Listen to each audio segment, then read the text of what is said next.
यादें स्वतंत्रता संग्राम की। वंदे मातरम, वंदे मातरम। सुजलां सुफलां मलयज शीतलां, सुजलां सुफलां मलयज शीतलां। शस्य श्यामलां मातरम, वंदे मातरम, वंदे मातरम। राष्ट्रीय शैक्षिक अनुसंधान एवं प्रशिक्षण परिषद के केंद्रीय शैक्षिक प्रौद्योगिकी संस्थान द्वारा निर्मित यादें स्वतंत्रता संग्राम की श्रृंखला के अंतर्गत प्रस्तुत है कार्यक्रम भारत छोड़ो आंदोलन। महात्मा गांधी की जय, महात्मा गांधी की जय, भारत माता की जय, भारत माता की जय। एक छोटा सा मंत्र मैं आप लोगों को दे रहा हूं। आप इसे अपने दिलों में उतार लें और अपनी हर सांस से इसे उच्चारित करें। ये मंत्र है, करो या मरो। या तो हम भारत को आजाद करेंगे या इस प्रयास में अपनी जान दे देंगे। अपने को गुलाम देखने के लिए हम जीवित नहीं रहेंगे। हर सच्चा कांग्रेसी संघर्ष में इस निष्ठा के साथ शामिल होगा कि वो अपने देश को गुलामी और बंधन में देखने के लिए जीवित नहीं रहेगा। यही आपकी प्रतिज्ञा होनी चाहिए। भगवान के सामने ये प्रतिज्ञा कीजिए कि आप तब तक आराम नहीं करेंगे जब तक स्वतंत्र नहीं हो जाते, और स्वतंत्रता को पाने के लिए अपनी जान तक देने को तैयार होंगे। जो अपनी जान देगा उसे आजादी मिलेगी। जो अपनी जान बचाएगा उसे अपनी आजादी खोनी होगी। आजादी कायरों और कमजोर दिल वालों के लिए नहीं है। महात्मा गांधी की जय, महात्मा गांधी की जय, भारत माता की जय, भारत माता की जय।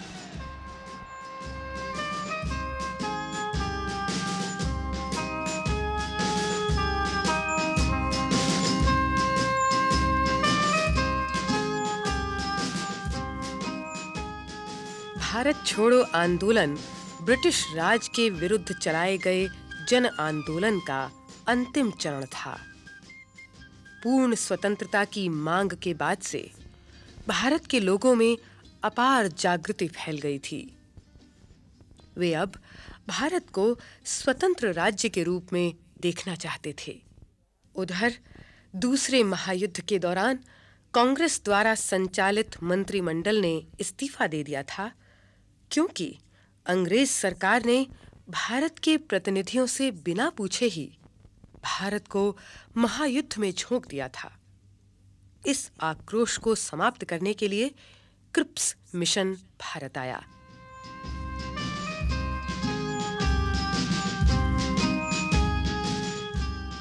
जब क्रिप्स मिशन विफल हुआ, तब देश में बहुत असंतोष और आक्रोश पनपा।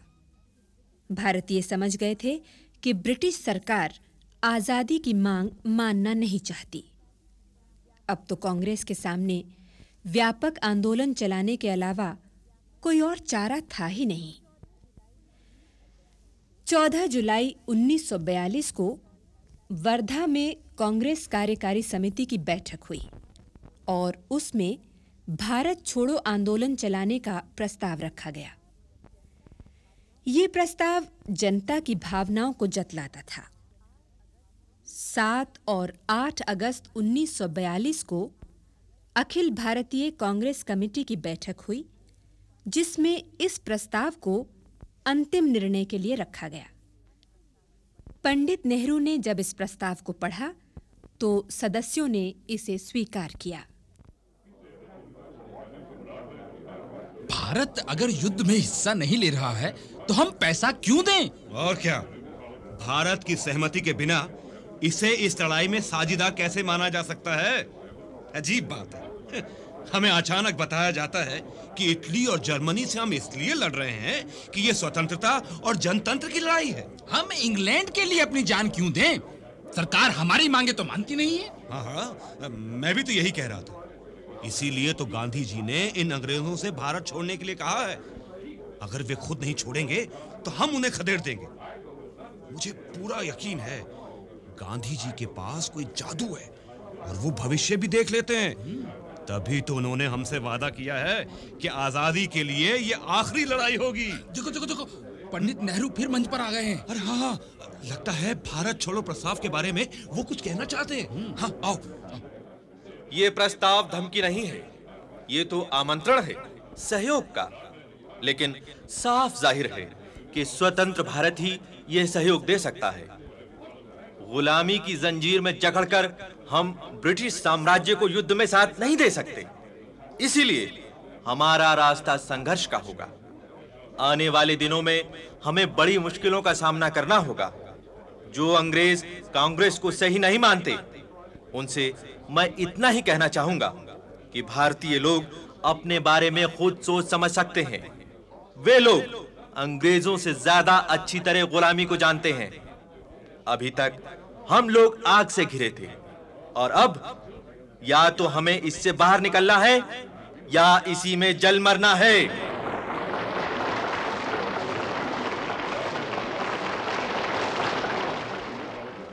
अब मैं प्रस्ताव को वोट के लिए रखता हूं।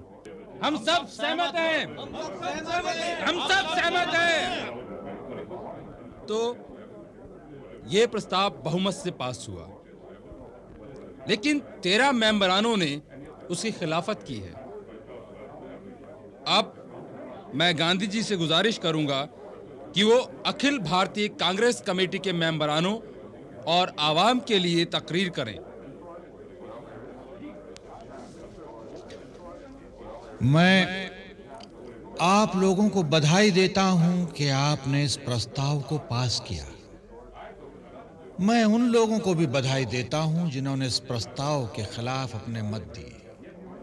ऐसा करके उन्होंने अपने साहस का परिचय दिया है। मुझे इसी रात सुबह होने से पहले आजादी चाहिए और हमें ये याद रखना है कि ये स्वतंत्रता केवल कांग्रेस जनों के लिए नहीं होगी। ये स्वतंत्रता भारत की 40 करोड़ जनता के लिए होगी। अंग्रेजों भारत छोड़ो, अंग्रेजों भारत छोड़ो, अंग्रेजों भारत छोड़ो, अंग्रेजों भारत छोड़ो। महात्मा गांधी की जय, महात्मा गांधी की जय, भारत माता की जय। बापू, आप परेशान न होइए, जो होगा देखा जाएगा। हाँ मीरा बहन, पर महादेव भाई, कल रात के मेरे भाषण के बाद अब वे मुझे कभी गिरफ्तार नहीं करेंगे। गांधी जी, पुलिस वाले आपको गिरफ्तार करने आ रहे हैं। भारतीय सुरक्षा कानून के तहत मैं मिस्टर गांधी, मिस्टर महादेव देसाई और मीरा बहन की गिरफ्तारी का वारंट लाया हूं। मैं आप लोगों को आधे घंटे का समय देता हूं। चलो महादेव भाई, तैयारी करो।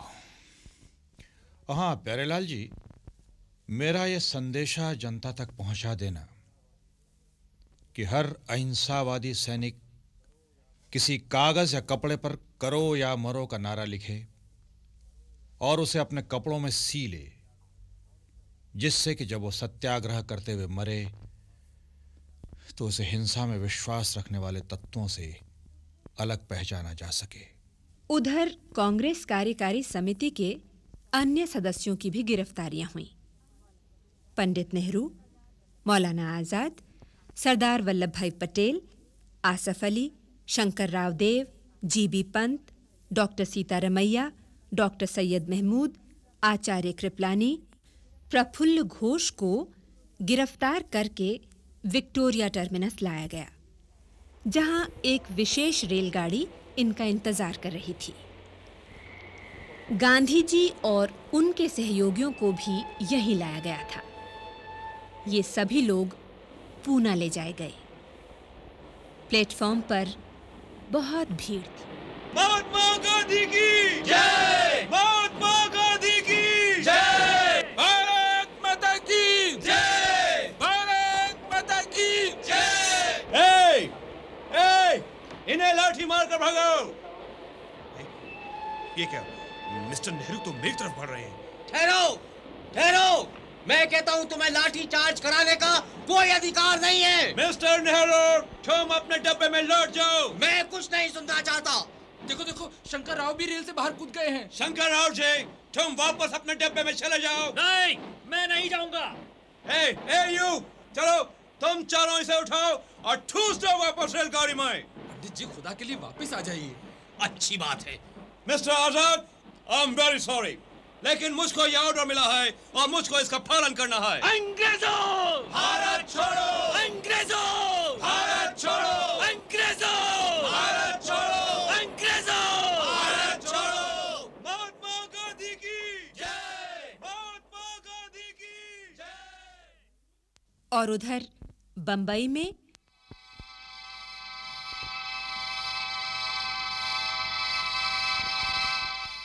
आज की ताजा खबर, आज की ताजा खबर, आज की ताजा खबर, महात्मा गांधी और अन्य सभी नेता गिरफ्तार। आज की ताजा खबर, आज की ताजा खबर, गांधी जी पूना के आगा खां महल में। आज की ताजा खबर, मौलाना आजाद, पंडित नेहरू अहमदनगर के किले में कैद। आज की ताजा खबर, आज की ताजा खबर।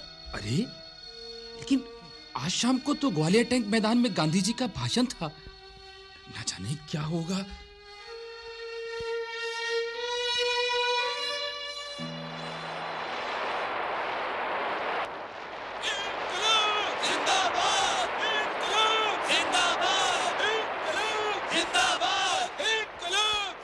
मिस्टर एयर, ये मैदान मिलिट्री कंट्रोल में है। इसको फौरन खाली कर दो, नहीं तो टीयर गैस छोड़ना पड़ेगी। लेकिन मैं तो इस आयोजन का जिम्मेदार नहीं हूँ। आपको ठीक आदमी से बात करनी चाहिए।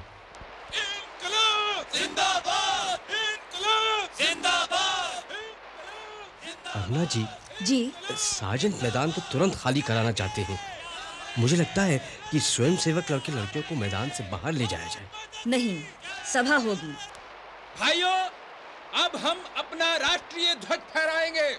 महात्मा गांधी की जय! महात्मा गांधी की जय! भारत माता की। तो ये झंडा अभी तक लहरा रहा है।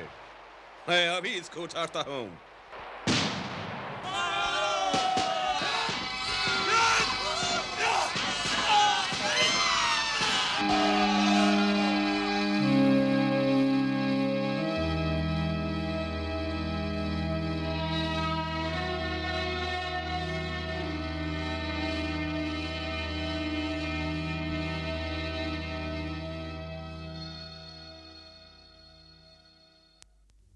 अगस्त 1942 को कांग्रेस के नेताओं की गिरफ्तारी के बाद तकरीबन सभी छोटे बड़े नेताओं को गिरफ्तार कर लिया गया। इसके तुरंत बाद देश भर में बड़े पैमाने पर प्रदर्शन हुए। अचानक पहली बार जनता की दबी हुई भावनाएं उमड़ पड़ी और शहरों और गांवों में पुलिस और मिलिट्री द्वारा गोलियां चलाने के बावजूद बड़ी तादाद में लोग निकल पड़े। उन्होंने पुलिस स्टेशनों, डाकघरों, रेलवे स्टेशनों और सभी तरह की सरकारी संपत्ति पर हमला बोल दिया। टेलीफोन के तार काट दिए गए, जिससे विश्व भर के साथ संपर्क टूट गया। ये साम्राज्यवादी शासकों के खिलाफ जनता का असंगठित संघर्ष था। पूरे देश में युवकों ने, विशेषकर छात्रों ने, इस आंदोलन में महत्वपूर्ण भूमिका निभाई। विश्वविद्यालय और कॉलेज बंद थे। लोग अहिंसा के पाठ को भूल गए थे और सरकार के दमन का पूरा जवाब दे रहे थे। उधर बलिया शहर में बहुत तनाव था।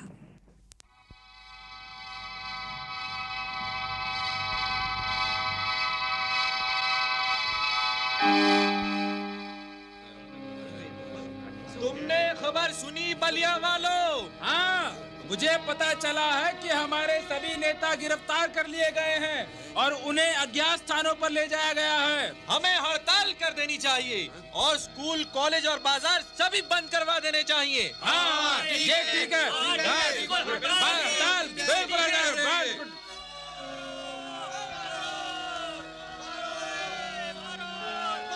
आप लोग आगे ना बढ़े, नहीं तो मुझे लाठी चलाने का आदेश देना पड़ेगा। गोली भी चलाना पड़ सकता है। हम यही रुकेंगे और नारे लगाएंगे। अंग्रेजों, भारत छोड़ो। अंग्रेजों, पत्थर फेंको, मारो पुलिस वालों को, पुलिस का सामना करो। पूरी ताकत से लाठी चलाओ, चलाओ लाठी। इन छोकरों को घरों से निकालो और तोड़ दो लाठियों से इनको। उन्होंने छात्रों को मारा है, हमें बदला लेना होगा। हाँ हाँ, हमें बदला लेना होगा। निगम साहब, कृपया कोर्ट बंद कर दें। आज शहर भर में हड़ताल है। चलो चलो, छात्र रेलवे स्टेशन की तरफ जा रहे हैं। हाँ, हम स्टेशन को आग लगा देंगे। ठीक है, मेरी ये मशाल किस दिन काम आएगी। चलो गोली चलाओ, चलाओ गोली इनके ऊपर। देखा, चल रहा है ना स्टेशन। हम तब तक आराम नहीं करेंगे जब तक पुलिस स्टेशनों और दफ्तरों पर कब्जा नहीं कर लेते।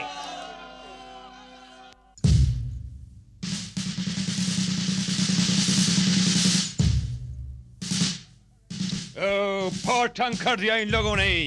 हमें चित्तू पांडे और उसके 150 साथियों को रिहा करना पड़ेगा। बलिया में आंदोलन उग्र होने के बाद ब्रिटिश सरकार को वहां के कांग्रेसी नेता श्री चित्तू पांडे को रिहा करना पड़ा। बाद में चित्तू पांडे के नेतृत्व में एक राष्ट्रीय सरकार बनाई गई। अब चित्तू पांडे आप लोगों को संबोधित करेंगे। साथियों, हिंसक तरीके कांग्रेस के सिद्धांतों के खिलाफ हैं और वैसे भी हमें शांत रहना चाहिए। हम अहिंसक आंदोलन कर रहे हैं। मैं आप लोगों से आग्रह करता हूं कि आप शांति बनाए रखें और अपनी दुकानों और दफ्तरों को खोल दें जो काफी दिनों से बंद हैं। हम सरकारी दफ्तरों, पुलिस स्टेशनों और अन्य सरकारी स्थानों पर कब्जा करने के बाद एक राष्ट्रीय सरकार बना रहे हैं। इस सरकार के नेता होंगे चित्तू पांडे। भारत माता की जय! भारत माता की जय!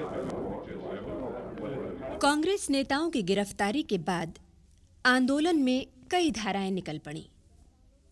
कहीं भूमिगत आंदोलन थे तो कहीं भूमिगत रेडियो से आंदोलन को जिंदा रखने की कोशिशें होती रहीं। हजारों लोग इस आंदोलन के दौरान मारे गए और कई हजार घायल हुए। जनता पर कई बार हवाई जहाज से मशीन गन्स चलाई गईं, कोड़े लगाने की सजाएं सुनाई गईं। गांव की जनता पर करीब 1 करोड़ रुपयों तक का दंड लगाया गया। 1942 के दौरान करीब 60,000 लोग गिरफ्तार किए गए। दमन के कारण आंदोलन कमजोर हुआ, लेकिन इसे वापस नहीं लिया गया। 1945 और 46 के दौरान दोबारा जन आंदोलन उभरा और अंग्रेजों ने सत्ता सौंपने की अंतिम बातचीत शुरू कर दी।